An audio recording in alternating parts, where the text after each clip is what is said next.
Going to come out of recess. Second. That motion has been made with a couple seconds.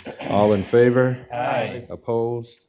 All right, we are back in session. We have the distinct honor to be joined today by our representatives from Honeywell.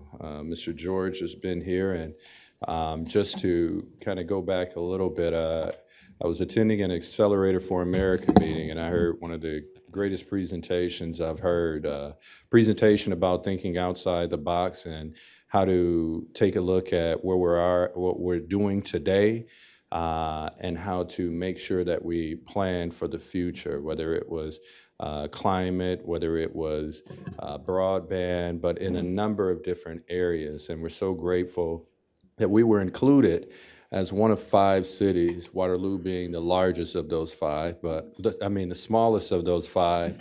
But I like to use the words that George used, that Waterloo is definitely punching above its weight. And so today, without further ado, I'd like our Honeywell representatives to lead us through this smart city plan.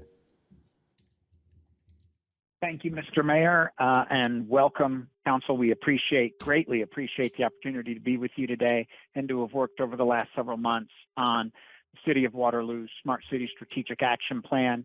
I see with me is Kirk Rabius on our team. He is our solution consultant. I have been battling a stomach virus, and if I pass out, Kirk will take the baton. So without further ado, I'm going to share my screen and walk everyone fairly quickly through the strategic action plan, trying to leave plenty of time for Q&A on the backside. If you have a question that is urgent along the way, I'm sorry, you cannot ask it. Of course, stop and ask. Let's see, I will share my George, screen. George, Yes, are you sir. going to introduce yourself formally and who Kirk certainly, actually sir. is? Yes, I will. Let's thank you. So let's get this back here for a moment. Trying to figure this out. I am George Carrianis. I lead Honeywell's North American Smart Cities team. My background is in smart cities, smart grid, complex systems. Been with Honeywell 2 years. As Honeywell has been in this space about 12 years, and we entered the North American market 2 years ago. I have served as an elected official, as a council member as well, and am a lead accredited professional. Kirk?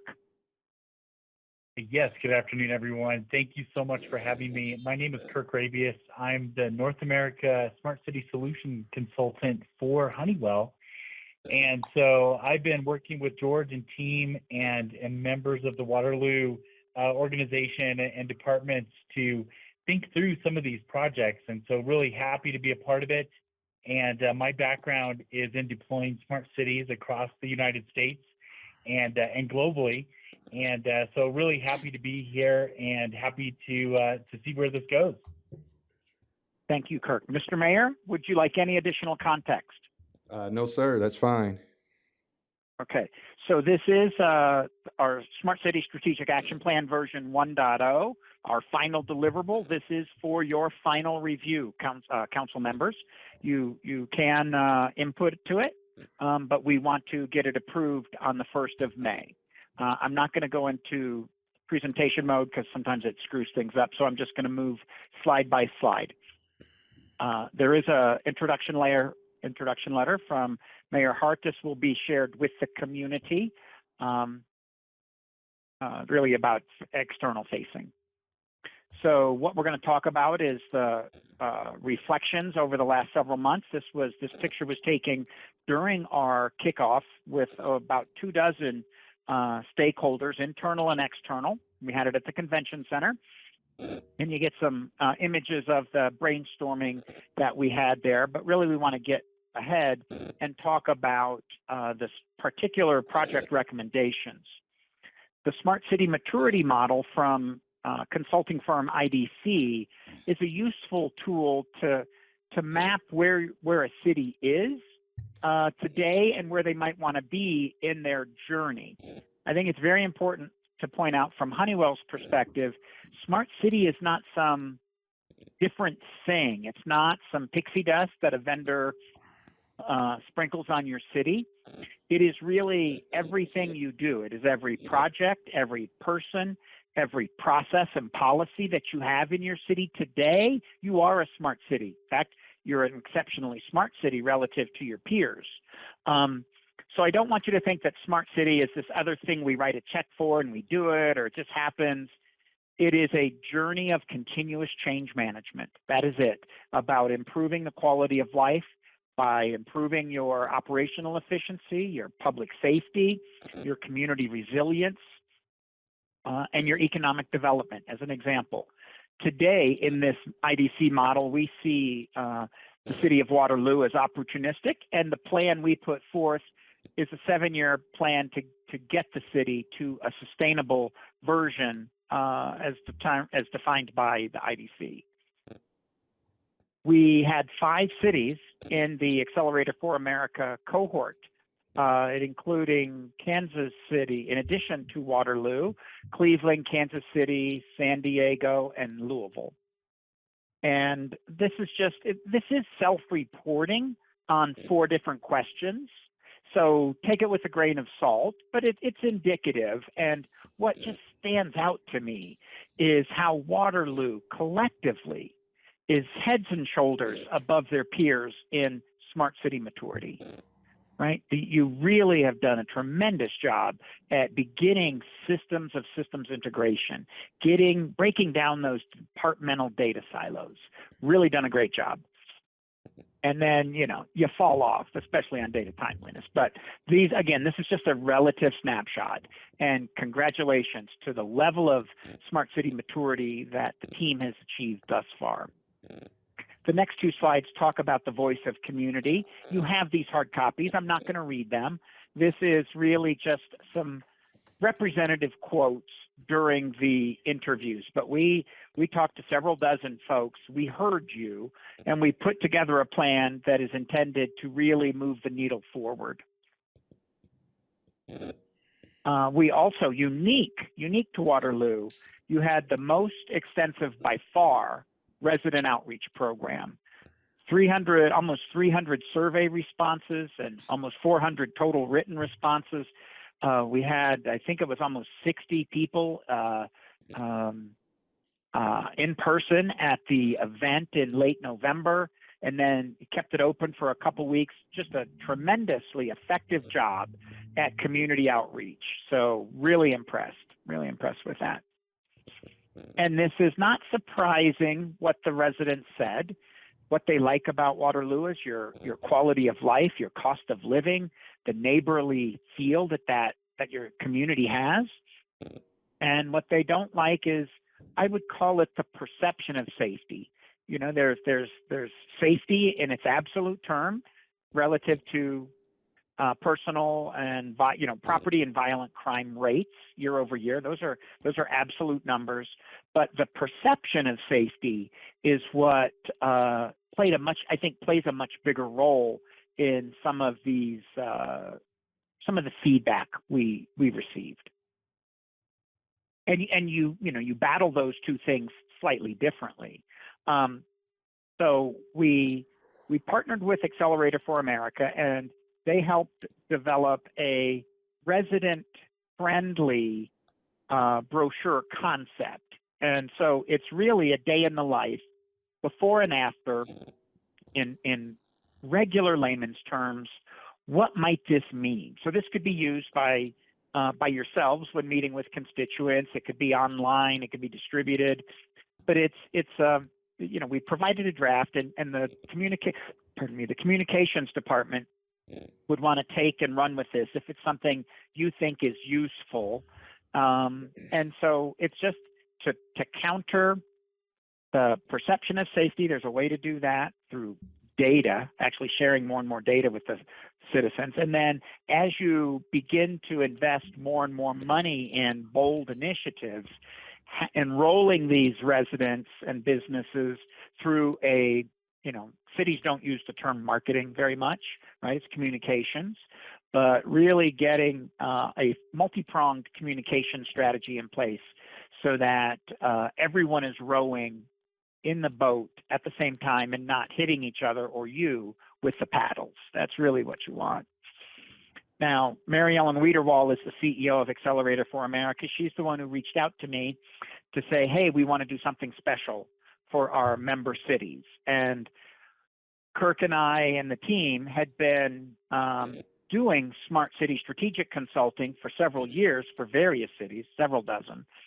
And so we thought, well, let's offer a smart city strategic plan and pair that with a grant, one or more grant applications to go chase this IJA funding, because a plan that is not funded remains an interesting slide in somebody's computer, and we don't care about that.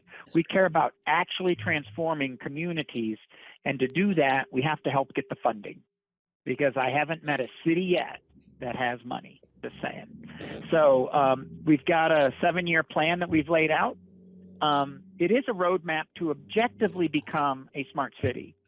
And I want to point just one moment to that everyone is generally familiar with ISO safety standards, quality standards. The International Organization for Standards, ISO, has like 26,000 standards. And 3 of those relate to smart cities, resilient communities, safe communities, smart communities. So when a politician or a consultant crows about a city being the best XYZ, that's all marketing spin. If the city of Waterloo follows the metrics, the metrics that are defined, and I've included them in the back and they're in the report. If you just track those indicators over 10 years, you will objectively become one of the smartest cities in the world simply by being aware and then managing to those metrics. And the perfect example is, what does quality of life mean? It's so subjective. It's also objective, and it's defined. So don't fall for any marketing hype. Pursue certification with the ISO. And we've included a dozen projects that we think move you in that direction, and we'll start talking about that. Consultants need models. And so this is our smart city model. I don't want you to think that this model only applies to smart city projects. The model of solution pillars and cross-cutting horizontal themes, this works. I want you to take this model and use it every day. In every project, in every policy, in every investment decision, I want you to use this model.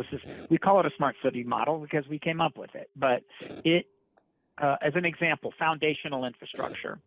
The city of Chattanooga, as you may be familiar, in 2012 embarked on a municipal Wi-Fi, a municipal ISP program. They built out a bunch of fiber. They have the best connectivity, the fastest connectivity, the cheapest connectivity by far in the country. And now they weathered COVID much better because of that. Now they're deploying some of the smartest intersections in the country because they have built on this foundational infrastructure.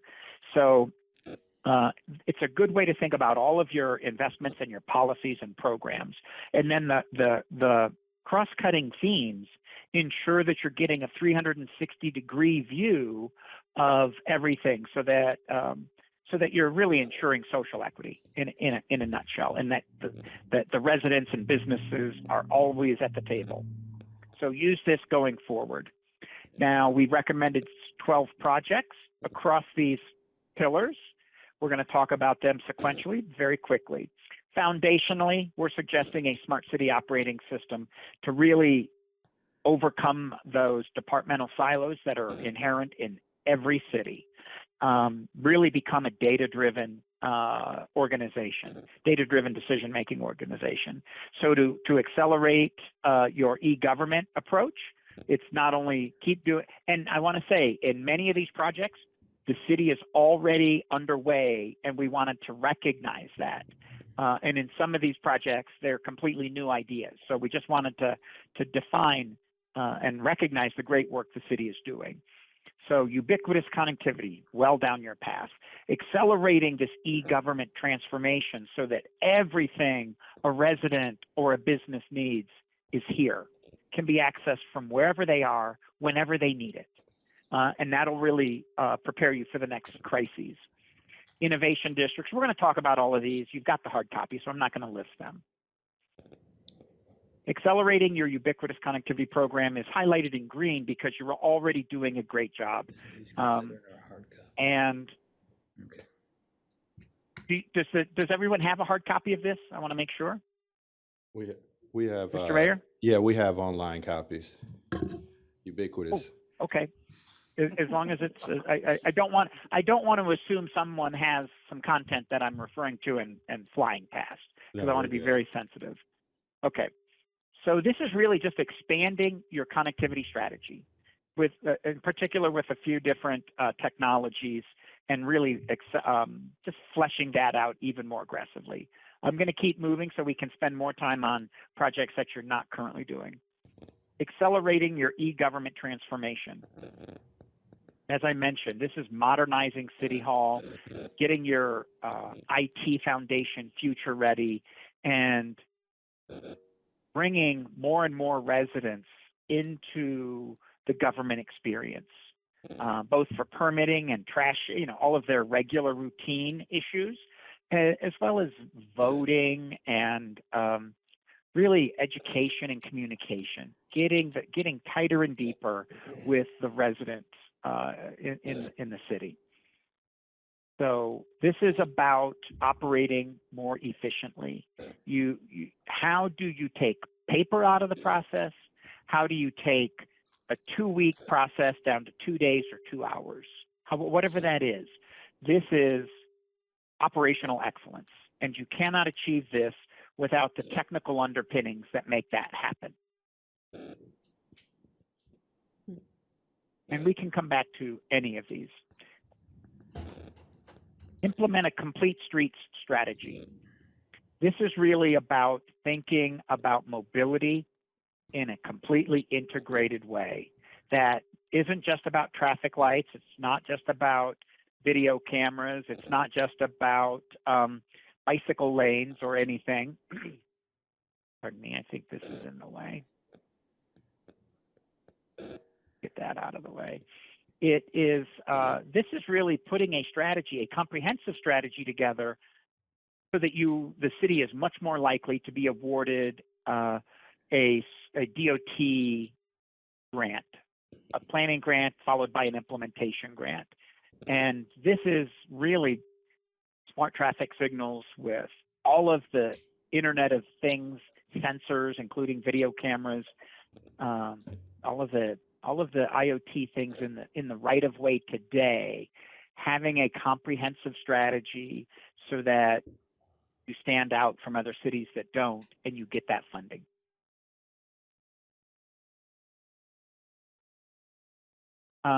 Deploy innovation districts. This is part tech, part policy. And so this is really about identifying what are the next clusters of economic growth for the city. Right now, you are heavily dependent on ag, right? You got 2 large employers. So what is next? And how do you nurture that? How do you bring academia into the fold? How do you bring startup capital and startup brain power into the community? And so this is really intended to be both a place and a organizational structure to foment innovation. All those people want to move out of San Francisco, Silicon Valley, so you got a great opportunity there. Yeah, weather is really... Optimize police department assets. This is really about reducing crime by putting cruisers and officers where they need to be, when they need to be there without profiling, in a sense, okay? This is using advanced predictive analytics and existing system data, weather data, to reduce crime. I can't put it any simpler.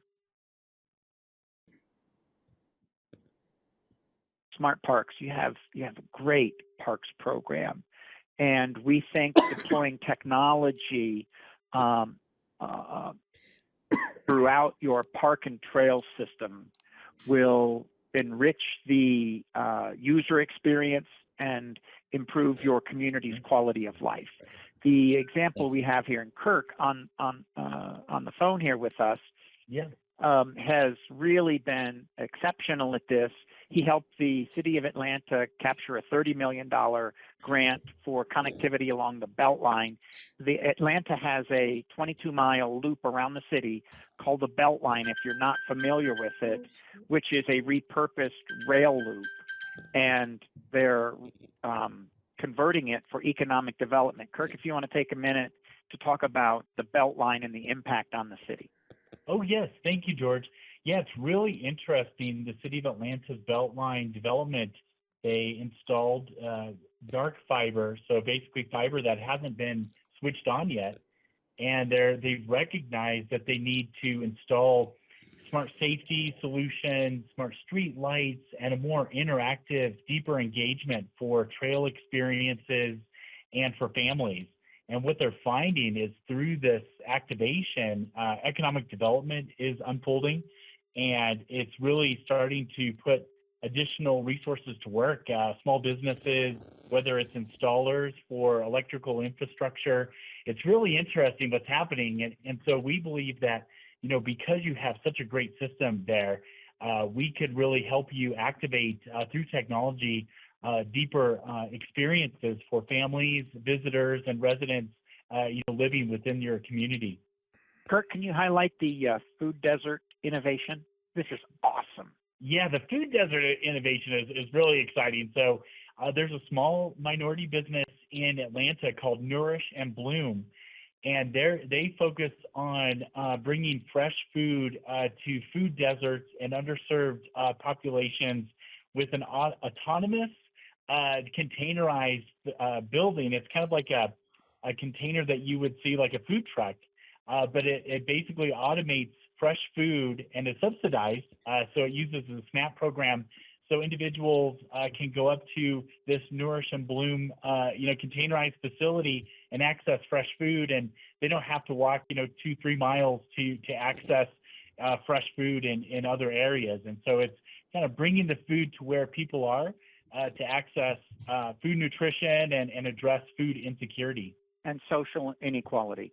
Yeah. So thank you, Kirk. So the point we wanted to emphasize here is think boldly about your future and everything you're doing, and that push innovation where it is cost effective, or at least where it is promising, and the payback is exponential. And I apologize if you see me eating. I'm shoveling chocolate in to try to keep my energy up.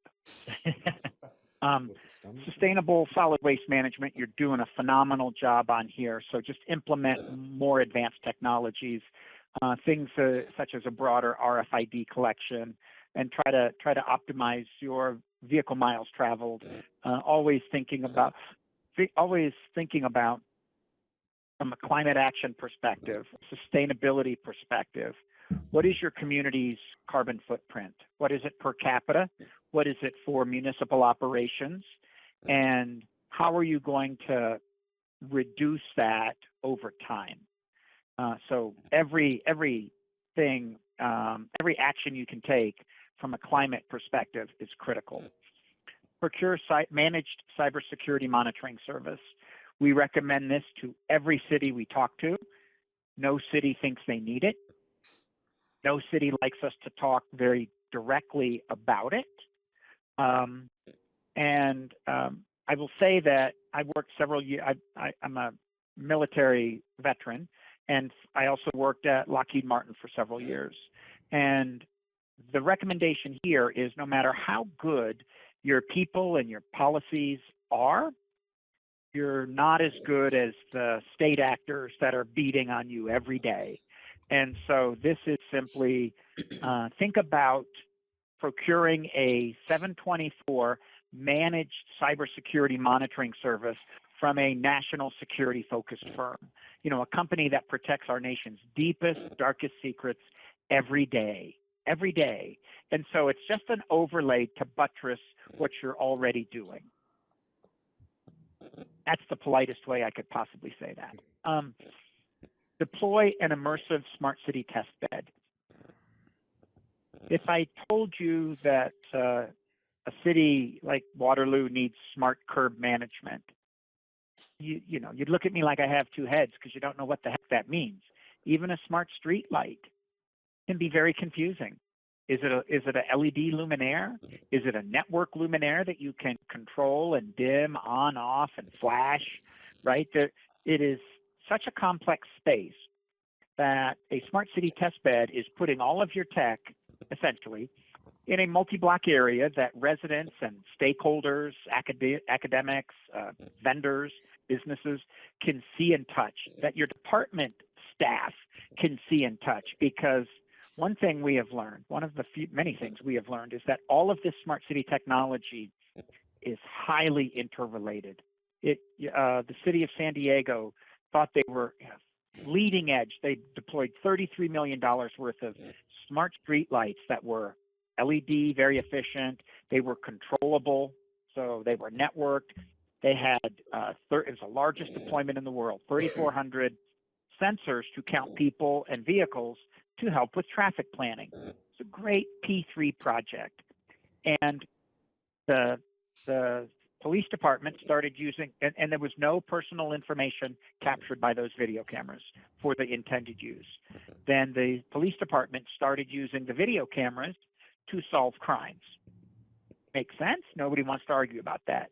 But major crimes. And then they started using the video and didn't tell anybody. Then they started, and the city didn't have a policy. And then they started using the cameras to solve medium crimes.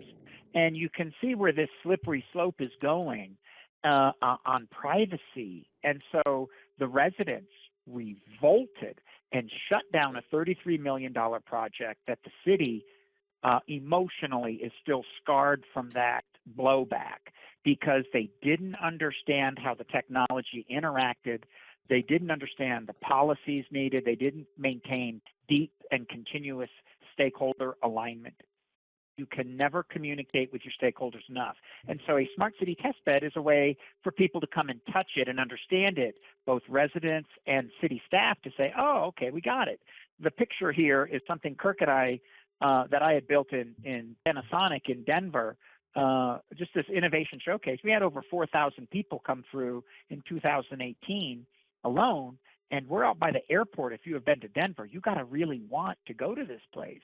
And so it's a way to see, feel, touch, and understand complex interrelated technology, and it can also lure vendors to sponsor it. Okay? Implement a P3, public-private partnership for EV readiness.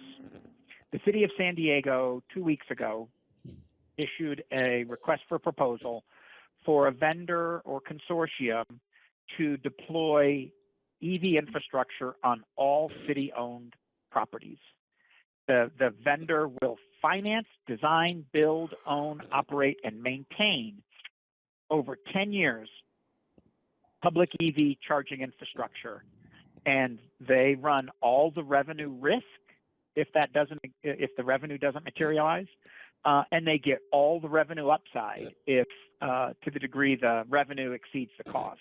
The city gets a per port, per quarter fee for usage of the space, and a percentage of revenue fee that they're actually putting in a separate dedicated fund to buy back the depreciated infrastructure at the end of the 10 years up to $60 million. Because, I mean, that is an enormous amount of trenching and paving and transformer upgrades, 400 locations across the city. This is groundbreaking. Cities across California and across the country are going to follow this because it is revenue positive and it accelerates EV infrastructure in a very innovative way. So you're highway adjacent. You have a great way to start drawing EVs into the community. So this is something to think about when the time is right for Waterloo. But do not spend any public money on chargers for public EVs or your EV fleets.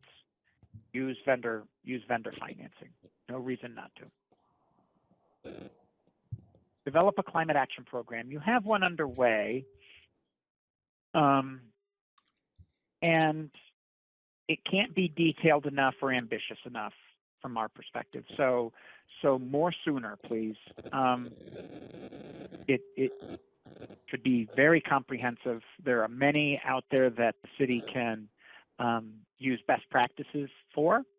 And you're fortunately served by a utility that absolutely loves wind energy, right? You're 85% clean source fuel. Just amazing. That is not enough. That does not, you need a much more comprehensive resiliency plan for being able to maintain essential city services for, let's just say, 72 or more hours during a prolonged outage. All of your resilience plans and your sustainability plans should stem from your climate action plan. Implement renewable natural gas. You're doing a great job. You can use technology to kind of accelerate those benefits, but you're doing a great job. This is the summary of those 12 projects, scored through the Honeywell lens. In no way is this intended to really rank them ordinally, but we had to present them in some format. And so the city, you're going to see this next if you haven't already, what are the columns, the metrics that you would use to evaluate these or any projects, and how do you weight them? This doesn't mean that ubiquitous connectivity is more important than digital government, in a sense. It's just we needed a scoring rubric to put these in some fashionable, some understandable way. The city's scoring follows fairly closely as well. But now what is really unique about the city of Waterloo in this process is some cities, when we've presented the plan, have said, thanks. And some have said, wow, this is interesting, let's dig into it. And some, actually one, Waterloo, has said, this is very helpful, here's how we make it our own. So of all of the cities I mentioned, you stand apart in internalizing the intent and the message inherent in the strategic plan, because it is not something Honeywell has done for Waterloo or will do to Waterloo. It is something we extracted from all of the voice of community, documented, and put some creative thinking to it, and it is the city of Waterloo's plan, and that's what's exciting. Let's see. Each of these projects will have a detailed business plan. They will. And financial ROI will matter more for some projects than others. These industry metrics of operational efficiency and capital improvement have been proven over hundreds and hundreds of commercial real estate projects.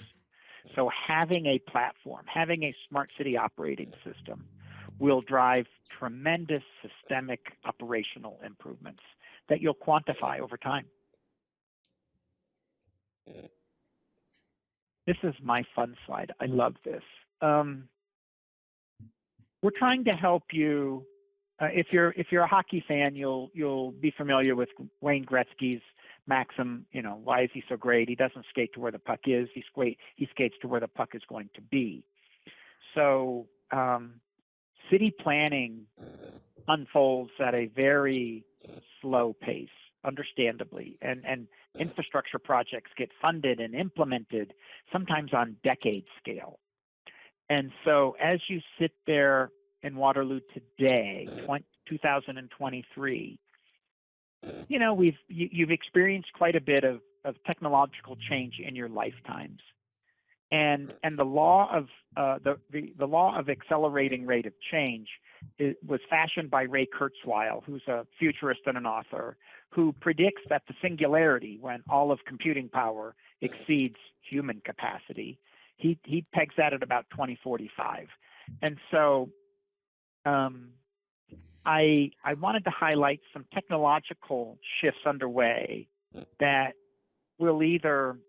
that are going to impact your community's quality of life for the better or worse, depending on how you choose to react to them. Remote work. You've got a great quality of life. Lure those people out of those really ridiculously expensive communities. Give them a reason to come and stay and raise their family in Waterloo. We're going to come back to artificial intelligence, augmented and virtual reality. It's here. It's on the edge of being here right now. Robotics. There's a company called Boston Robotics, and these are all links. There's a just a couple minute video. They've been around 10 years, so it's a perfect decade snapshot of where these kludgy, ridiculously big, cumbersome robots were when they started 10 years ago to now they do parkour, if you know what that is, right? They're running and leaping and doing somersaults. They're gymnastics. And the evolution of robotics in only a decade is amazing. Fleet electrification, the mobility of everything that is fossil fuel powered is really going to change a lot of things. Battery vehicles are not just emit less greenhouse gas. When you think about it, increasingly they're batteries on wheels. So they now can provide a resilience function as well. So very innovative. Flying taxis. Are flying taxis going to come to Waterloo? Not anytime soon. Do you want to think about the space that you have to allow for flying taxi testing and development? Maybe. Can't say. But they're coming to cities right now. Climate change and community resilience. You've lived through some very extreme weather.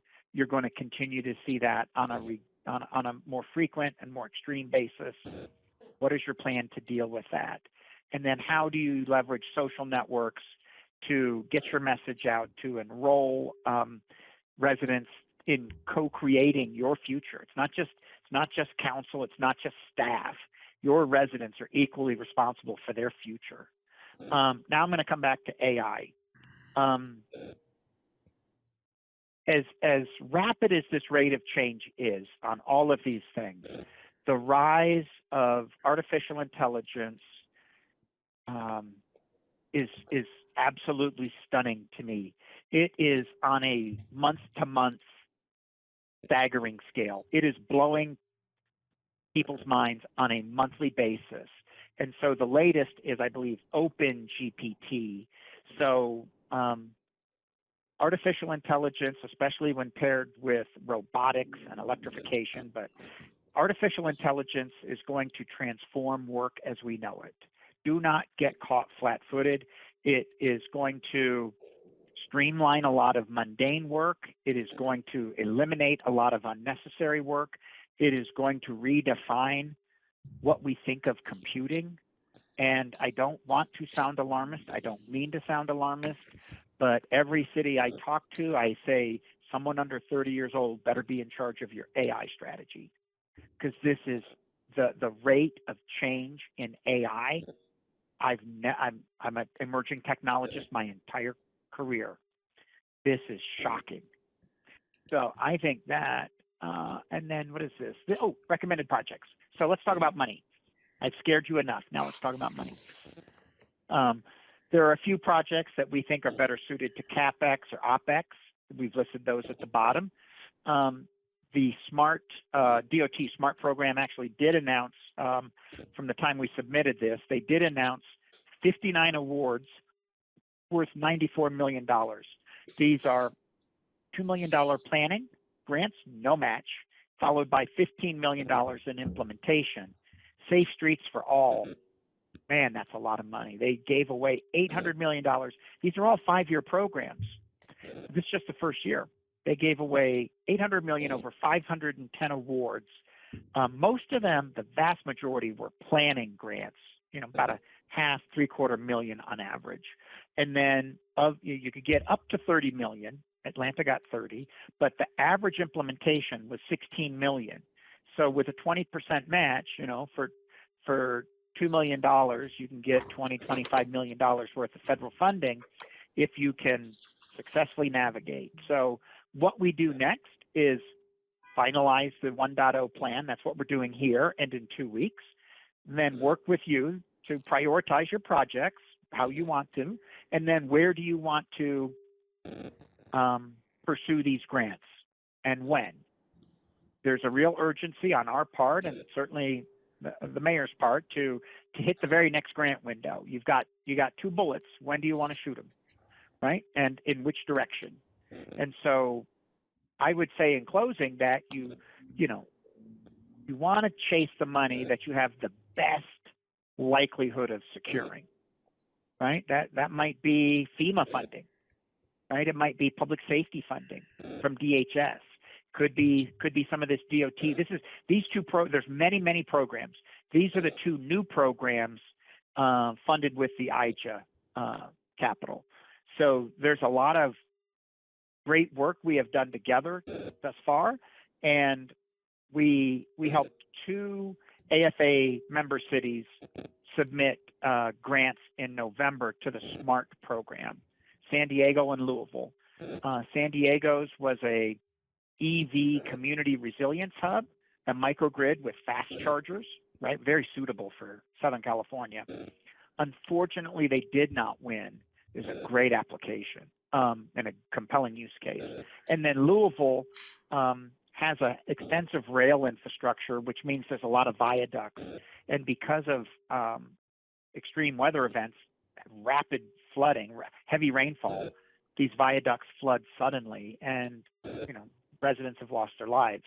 So that is a viaduct safety program, $2 million, SMART Stage 1, to both detect flooded viaducts, and then they have a viaduct that is too low, and trucks, they call it the can opener. Every month, trucks are getting stuck underneath it. So far in the AFA cohort, we're 1 for 2. Our cities are 1 for 2. So we're not going to maintain a 500 batting average, but we're very proud. We've got the best grant writing firm supporting us that we could find. So with that, I don't know if I've left enough time for Q&A. I'm going to shut up. All right, thank you. Council, any questions?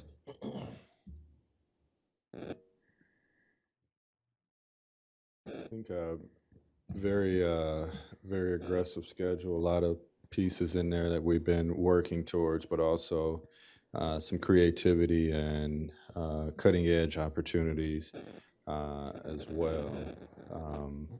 So any not questions, but any comments? Mr. Mayor, Sir?